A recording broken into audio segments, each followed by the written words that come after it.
Hi guys, welcome back. Scatlink here, and we are off for more of Spyro Year of the Dragon Reignited. And in the last episode, we were relaxing, chilling and maxing, relaxing all cool in the Dragon Realms, and then all of a sudden the Easter Bunny known as Bianca came and stole our eggs, and now we're on an egg hunt.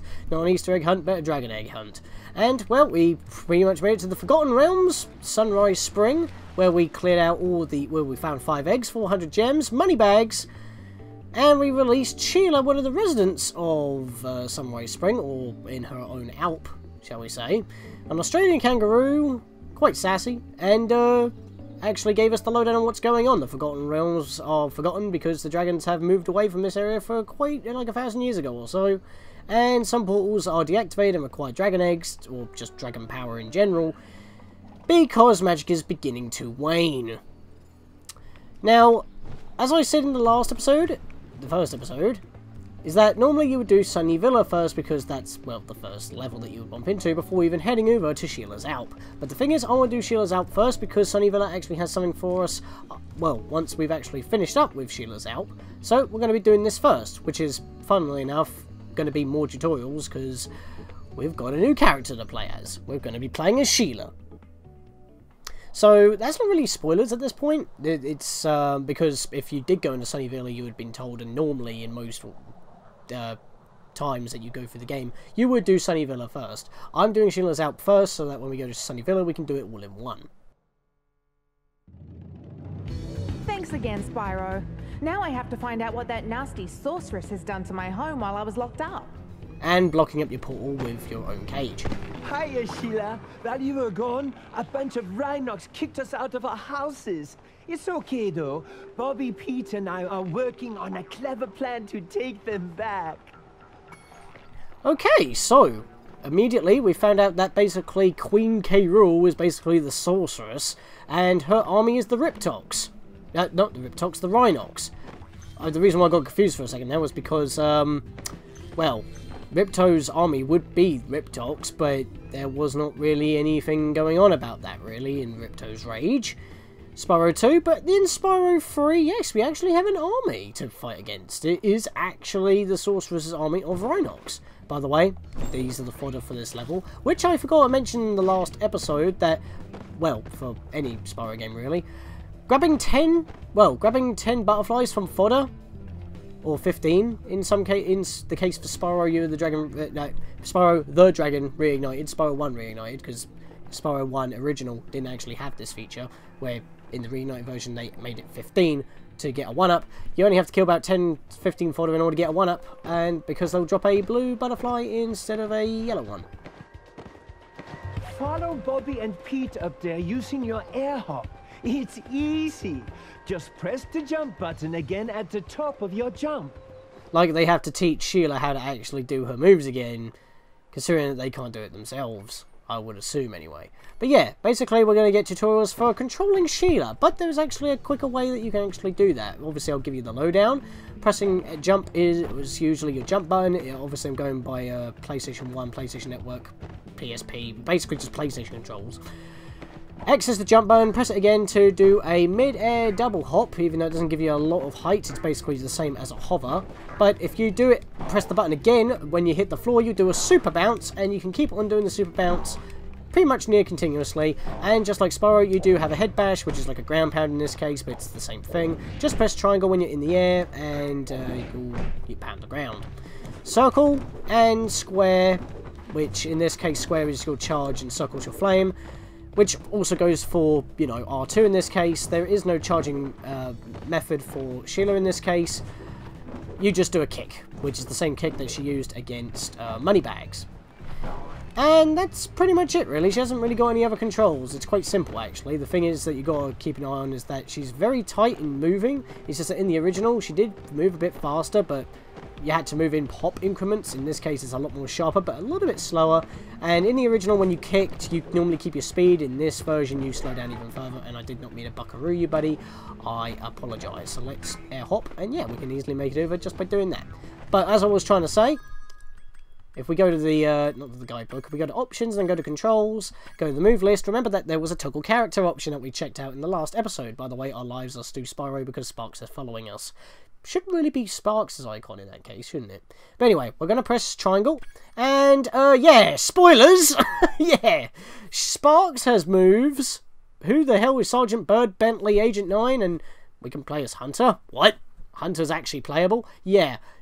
This is kind of spoilers, which I'm not exactly a fan of in the Reignited version, because in the originals, of course, there was no way for you to actually, you know about this. But technically, you see all the characters on the box art anyway, so those would be the ones that you'd play as, because you don't normally see anyone else other than Spyro on the front cover of the first 2 games. So, yeah, they're all playable characters, but you wouldn't even think that Sparks would be playable, and definitely not Hunter.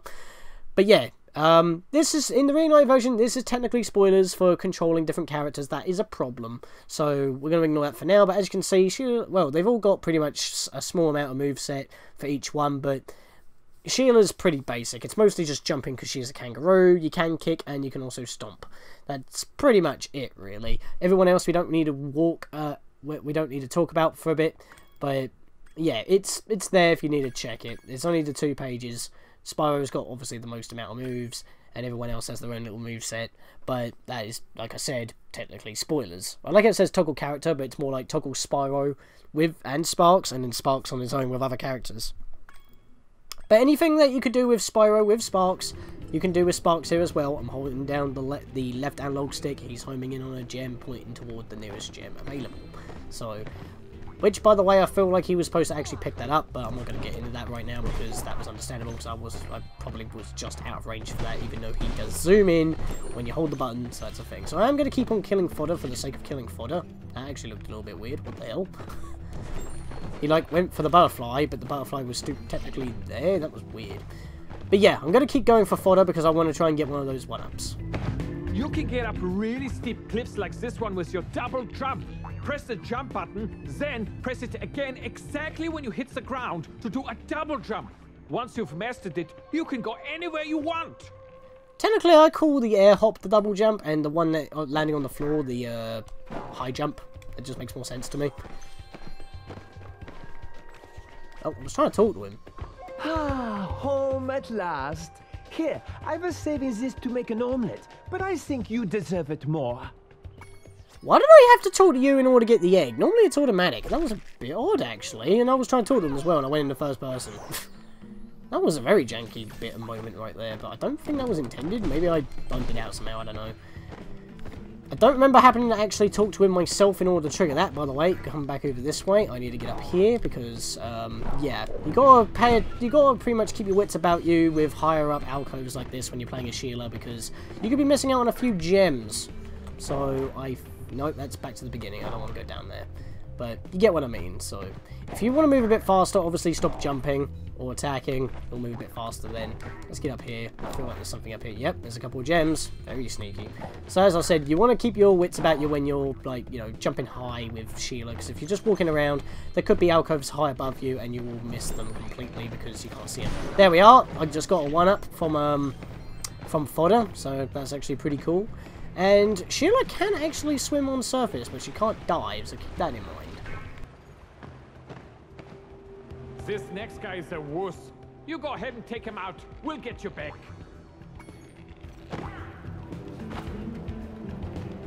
This next guy is a wuss. You go ahead and take him out. We'll get you back. Oh, they say the same thing, but they actually have different voices. I forget that was a thing, because I think in the original, mostly when it comes to all the inhabitants, they have the same voice actor and the same voice. I mean, they do sound similar, I will say that, but, you know, I mean, I talked about this in Hat in Time, actually, which is why I said it had a bit of similarities to Spyro in terms of the voice acting. Any characters that look similar have the same voice.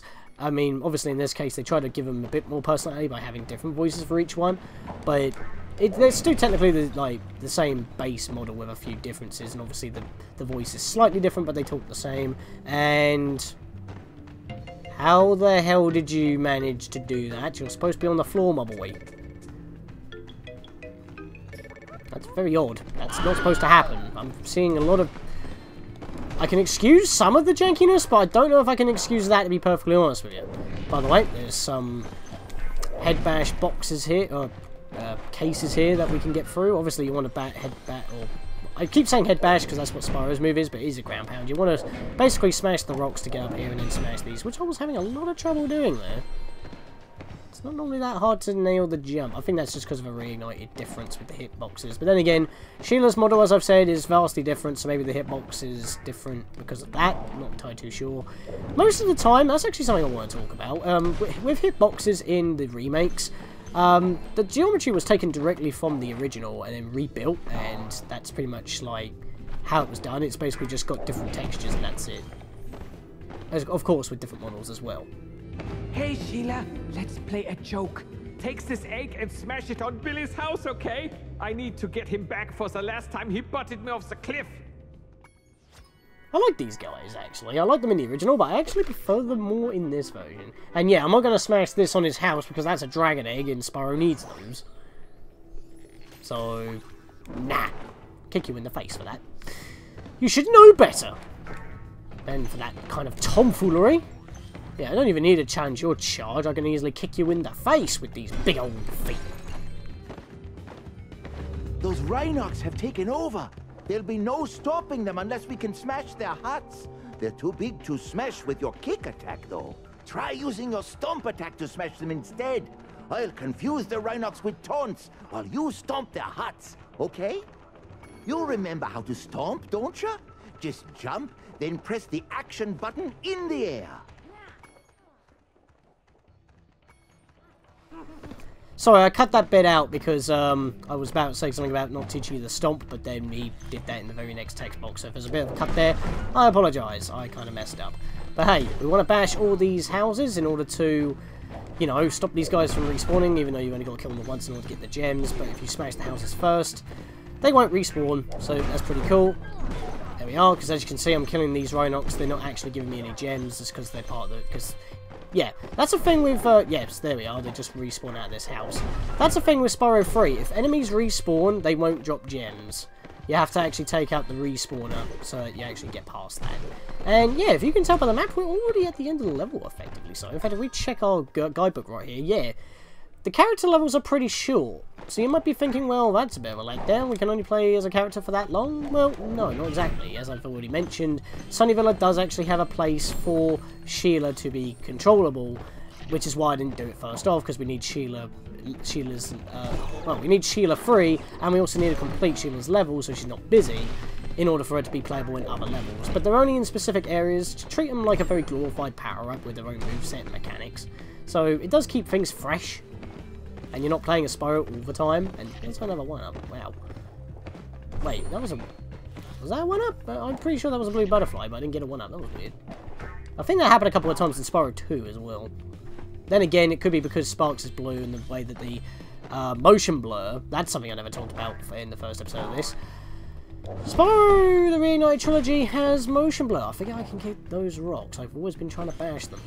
But yeah, the motion blur has been a thing. It's not really noticeable in this particular level because we can't move very fast unless I do a jump like that. But when you're charging around with Spyro, it is incredibly noticeable. And there's no way to turn it off, and it doesn't help with the bitrate on YouTube. So, can't really help with that, really. I guess it's just because of the style of the graphics and whatnot. It just, you know, makes it look better, but it also blends stuff together, gives it like a blurry cartoon feel when things go fast, because... You know, when things go fast in a cartoon, they kind of like have a bit of a motion blur going on. That might be why they have it. But personally, I'm not a fan, and well, if people do like it, they should just be able to turn it off if they don't want it, but there's no option. You're kind of stuck with it. If you ever forget how to control a character or vehicle, just go to the pause menu and select controls. I forget you actually tell me that. Thanks for the checkpoint at the end of the level anyway that we're going to get again because we're about to get an egg. Thanks for the help, Sheila. Oh, you can have this egg I found in my house. Nan. What a name for an egg. I mean, how do we even know the names of the dragons anyway? Do we just name them when they hatch? Is Spyro naming literally every one here? And we're done, and we've got a exit portal. Was that the last gem? That was not the last gem. Oh no, here we go again. I bet you it's somewhere that I've been before, and yet Sparks didn't pick it up. I mean, if I legit missed it, that's my fault. But yeah, this... Well, if it is one. Oh yeah, I didn't go up here. See, this is what I was talking about earlier. This is if you're not keeping your wits about you with like stuff up above, you're gonna miss stuff with Sheila, and it just happened to me right here. It's actually on the map as well. How did I really seriously miss this? It happens. There we are. And because I didn't bash the thing, yeah, that was actually a trophy here, stomping target practice. Yeah, I forgot to talk about that. But if you're going for 100%, most of the time you'll get all the trophies in the game anyway for these Reignited remakes of the Spyro games. Obviously, the trophies, achievements, they weren't in the original, but the skill points were. So, of course, we're going to be covering that. By the way, there's no skill point in this level. These are just some of the things I have been forgetting to mention. I do apologise for that.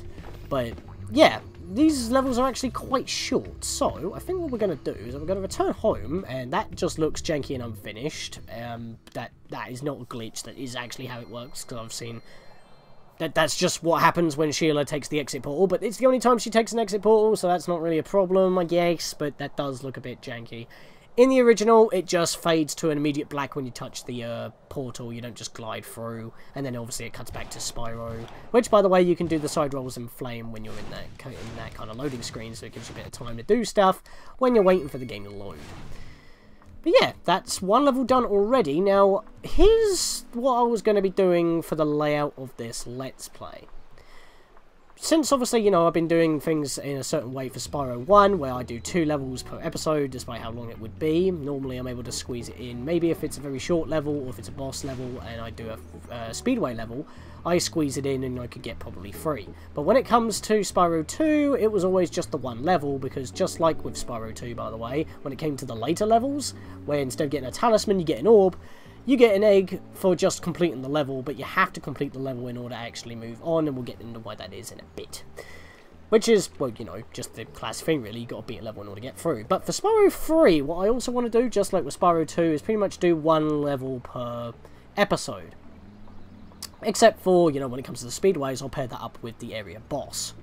Yes, there are bosses. I don't think that is that much of a spoiler. And when it comes to potential points of backtracking, I'll be able to, you know, bunch all those together into another episode and stuff. And that includes the hub worlds as well. Unlike with Spyro 2, where we did a bit of the hub world as we went to get to the next level, pretty much in this case, the hub worlds will be in their own separate video, just like a level they were in Spyro 1.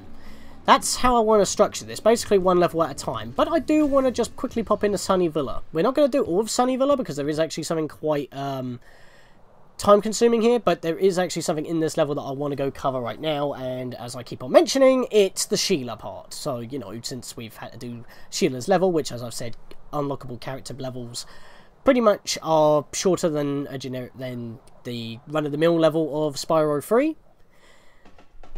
Some levels in Spyro 3 do require the help of another character, so that's a thing. Which, by the way, I will talk about the requirements for some of the stuff in this level in a bit, but we're pretty much going to be jumping straight into the Sheila part of the level. So I'm going to ignore talking to this guy for now, I'm going to avoid all this, and I'm going to go straight to where we need to be. So we are going to be skipping a tad here, but if I just come over this way... Wow, really? He just walked right by me and didn't actually hit me at all. What I need to do is... Where is it? Excuse me. Thank you.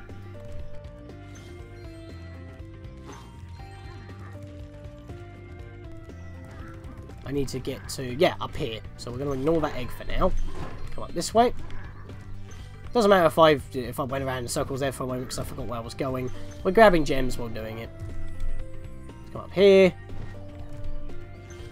And we want to go through this doorway. As you can see, if we came here earlier, you have a Sheila sign. Come on in, Sheila. If we didn't unlock her, this would be a locked door. And yes, there is an egg behind here. You will need Sheila in order to actually do this. If I access the guidebook quickly, yes, there are 6 eggs! Quite a lot for the first official level of the game, not counting, you know, a character level or the hub world. So let's hop in. Hey, Spyro. There are Rhinox everywhere. Maybe I can find some peace and quiet at the top of this tower. And that sets up the mini-plot. Yep, there are mini-plots, mini-areas, and this is how we control Sheila in a character. That's actually another reason why I wanted to do this in this episode as well, because it covers tutorials on just, you know, characters in general, and this is technically part of it. Alas, I have lost my love. She's being guarded by evil Rhinox at the top of yonder tower.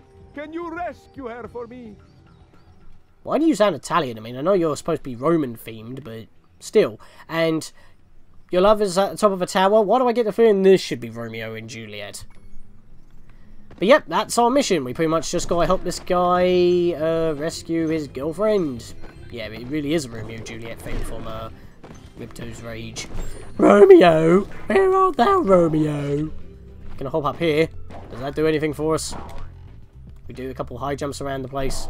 Not really, but it's something that we can do.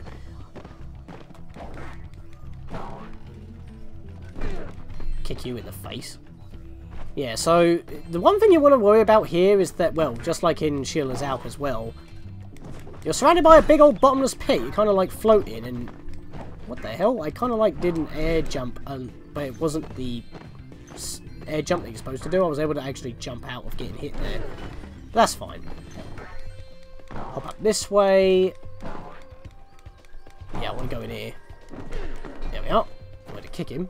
And you may have noticed, well, since we're in a mini area, I've lost my mini map. If I pause and go to options, the map is still on. Yeah, mini areas do not have a, well, I say mini areas, a side area, don't have mini maps. And I don't understand why.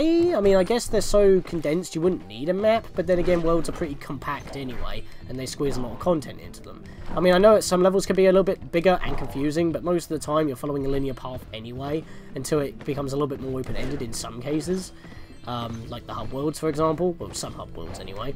But they all pretty much follow like a similar theme. In this case, though, that's not entirely how things are. I mean, in the Reignited version, they could have made mini-maps, but for some reason they didn't. I mean, maybe it actually does use some of the original code. I mean, remakes do actually use the original coding of some of the games. As I talked about earlier, level geometry and stuff. This applies for the entirety of the Reignited trilogy, by the way. Like, all the geometry and collision is the same, but the difference being is that obviously the textures are different, some models are different, so some hitboxes are different, and obviously it's just got a like, fresh coat of paint with new physics and everything, just to make things a bit tighter, new controls, new content, stuff like that. Ocarina of Time 3D and Majora's Mask 3D, made by Grezzo, they pretty much follow the same thing, where you have, where they pretty much use the original coding, and it's basically like a glorified emulator with spiffy new stuff to make it look like a new actual remake. And it still technically is a remake, because there are some new coding in it, but in a way, they're using the original code, which is why almost all the original glitches from the 64 version work on the 3DS. Why are you not talking to me? What? Marco sent you here. I've got a restraining order against him. Oh. Well, that's all good. I'll just take the egg and be on my merry way then. Kind of just wasted my time. If you see Marco, please tell him I've moved out. If you've seen him, I've told him I moved out. Well, how would he... You have to let the person you have got a restraining order against that you have a restraining order. Because normally... Well, I don't know how restraining orders work, but if you approach that person within a certain amount of distance or something, does that cause problems? I almost died there. Almost fell off the ledge, but good thing I landed there because I missed that red gem. Which I feel like Spark should have been picked up, but he didn't, so... Getting a little bit suspicious there. Yeah, a little hidden area right here, which you would see if you go to the top of the tower anyway, so even if you miss it, you should notice it on the way back. Again, keep your wits about you from above when you're Sheila. And we won't actually know if we have all the gems around here unless we click in with Spark, so we'll do that now. And he does a little spin there.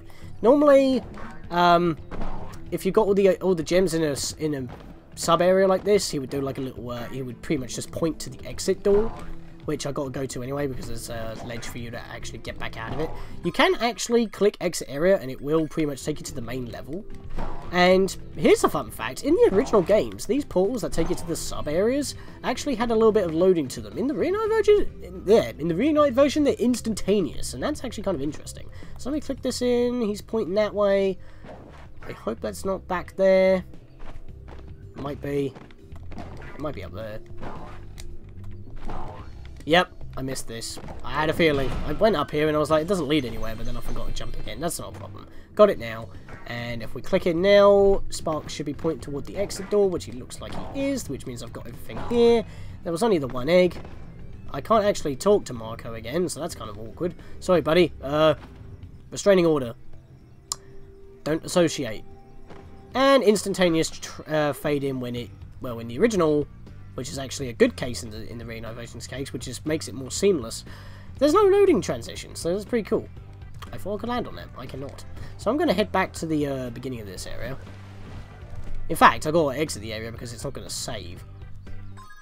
But yeah, obviously we'll come back into this level when we do. But yeah, so that's going to be it for this episode in general. Not every time I'm going to come into a level and only do one section of it and do it. This is only for this episode so that, you know, we get all the additional character tutorials out of the way and, you know, have a little bit more gameplay with Sheila.